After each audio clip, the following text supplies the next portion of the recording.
بنت حمد بن عثمان بن محمد المرزوقي. انت اخت سيد الرئيس؟ اي راضي عنه وخيط الحنانه سيدي ذر العم شقه. وسيد الرئيس كي يجي لدوز شافك ولا؟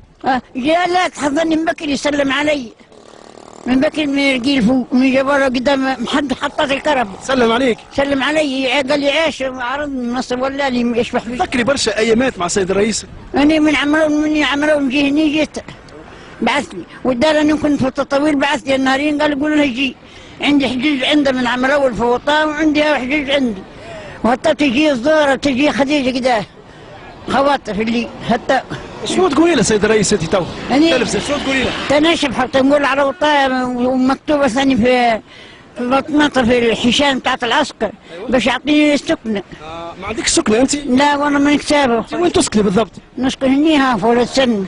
يعني تسكني في الصحراء هنا؟ لا في ولد سلمى عاد هني لاباس عندك الماء وعندك الضوء لاباس؟ والله من كتابه. ما عندكش؟ كلها نبطل المطراح. لا ضوء لا ماء. والله ساكنه في الدار ولد خويا هجرني منها عندي جعان.